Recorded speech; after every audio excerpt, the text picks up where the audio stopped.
The first injury report of Week 3 for the Green Bay Packers, where they head on the road for the first time this season to take on the Cleveland Browns, just came out with all the initial injury designations and injury updates for Week 3. So let's dive down into the injury report, break it all down, what each injury means. Do we think certain players are going to play or not going to play? And also take a look ahead at the Cleveland Browns injury report as well. I'd really appreciate it if you went down and clicked the subscribe button if you haven't yet already. You'll stay in the loop with everything Green Bay Packers during this 2025 season, from injury updates, game previews, tape analysis, live watch parties. You'll find it all here on this channel. Also, before we get started, wanted to quickly go over my sleeper picks for the upcoming Miami Dolphins versus Buffalo Bills Thursday night football game. If you want to go check out Sleeper, link down in the description. Use code BASS when making a first-time deposit. You'll get that matched up to $100, a 100% deposit match. My picks, as you can see on the screen, are as follows. A free pick of Tua Tagovailoa, more than a half a passing yard. Sleeper often offers free picks during primetime games. Josh Allen, more than 28.5 rushing yards. I feel like he's going to have a big day on the ground in this game. Keon Coleman, more than 2.5 receptions. A little bit of a down week in week 2. I think he'll bounce back here in week 3. And more than 11.5 reception yards for James Cook. That could happen in simply one play. That's a $5 play to win a potential $45.05. So if you want to go check out Sleeper, make your picks for the upcoming Thursday night game or the Packers-Browns game, go check them out. Awesome app to use for not only fantasy football, but to make your picks as well. All right, so now back into the injury report for Week 3, Packers versus Browns. Let's dive right into it, bring up the screen, and first go over the Packers injury report. And it's a lot lighter than it was at this time last week. Let's quickly go through the names, and then we'll dive down into the more important ones here. Zane Anderson, full participation with a knee injury. Aaron Banks, limited with his groin injury. Nate Hobbs, limited knee injury.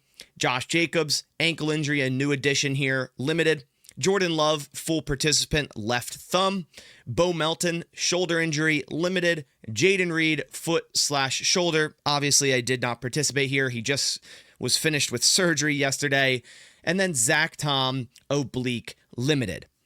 So firstly, let's dive into some of these important ones. The Packers were without Aaron Banks and Zach Tom in week 2, that short turnaround versus the Washington Commanders, and still did a really good job on that offensive line with Jordan Morgan filling in at left guard. First, about Aaron Banks. He was asked after this practice in the locker room about him potentially playing Sunday, and he just straight up said, "I'm playing." So we can take a look at Aaron Banks' groin injury, limited today, and plug him in at left guard here in week 3. Now, Zach Tom, a little bit of a different story. There's still a chance that he doesn't play in this game. Now, obviously, Matt LaFleur is going to give him up till game time to potentially go in this game with that oblique injury. It's really good to see limited here today. Likely, if he gets limited the rest of the week and the Packers are comfortable with that, he'll be plugged into this game at right tackle. And obviously, the Packers have a big task ahead trying to contain Myles Garrett. Now, if Zach Tom can't go, I am interested to see what the Packers will do at right tackle. Maybe Jordan Morgan, since Aaron Banks will be back in this game. I don't think it's that wise for Jordan Morgan's first ever snaps at right tackle to be against Myles Garrett. So I think they'd go the route of Anthony Belton or Darian Kinnard and just chip the hell out of Myles Garrett in that game. I think that would be the course if Zach Tom can't go. Outside of the offensive lineman here, Nate Hobbs, no setback. He's limited today. We saw him in his first action last week, and I think it was only even targeted once in that game. Valentine did see more snaps than him. Bo Melton, limited. He was out of the last game after getting injured in week 1. We could see his return here in week 3. Zane Anderson was out the first 2 weeks. He's a full participant, so he'll likely return this week. Josh Jacobs, the new addition. I don't foresee any reason why he doesn't play in this game. Jordan Love, the left thumb, I think we saw in practice today, or there was reports that that wrap is completely off his left hand now, so that's great to see. And then Jayden Reed, he will be placed on IR shortly. Maybe the Packers will call up a receiver from their practice squad. He got surgery on both his foot and shoulder, and the foot likely will be a longer recovery than the shoulder.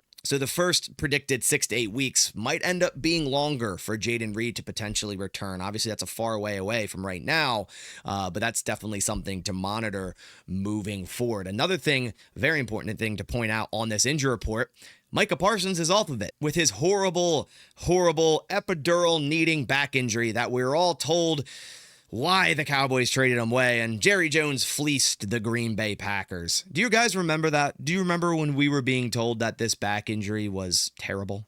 It's crazy because we're in week 3 and he's off the injury report. And through 2 weeks, Micah Parsons saw 56.6% of total snaps. That's going to continue to go up and up and up. I think he saw over 60% here in week 2, and I could see it climbing upwards of 70% here in week 3. And then, of course, against Dallas in week 4, just give him every single snap because, he's going to go off in that game. So overall, the Packers injury report, pretty good. The only player not practicing is a player that's about to be placed on IR. So rotating into the Cleveland Browns injury report, the initial one here for week 3. Going down the list, Joel Bitonio is starting guard of theirs with a back injury. Didn't participate today, something to monitor moving forward. Corey Bojorquez, that's a name I haven't heard in a long time. Former Packers punter, limited. DeAndre Carter with a concussion, didn't participate. Malik Collins with a veteran rest day. Jack Conklin, a starting tackle, limited. Grant Delpit, a starting safety, limited. Mike Hall, defensive tackle, knee injury, limited, and Denzel Ward, a starting cornerback, shoulder/cramping, full participation. I've never seen cramping on the injury report. I'm sure it's mainly the shoulder there. Cramping's usually like in-game, like, okay, they take a few plays off, they're back in. Never actually seen that on an injury report, but he was full today. Expect him to be ready to go in this game. So that's the first initial injury report for the Green Bay Packers here in week 3. And with Jayden Reed being placed on IR soon, he'll be removed off this injury report. But everyone else has a good chance to return and play in week 3. And the Packers, could have 0 players out outside of, of course, the players on IR like Jayden Reed against the Cleveland Browns. I really appreciate you guys coming by to the channel. There'll be another injury report tomorrow, and then the main one Friday with all the designations. I will also be doing my game preview live early Friday afternoon. I'll be live yet again during this game on Sunday for a live watch party.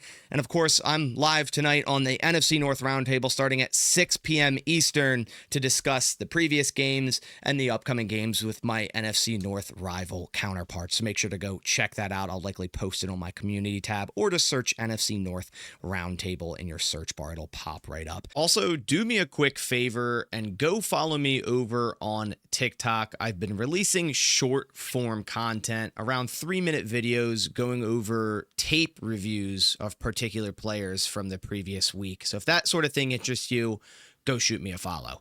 Really appreciate you guys coming by. I'll catch you on the next one. And as always, go Pack Go.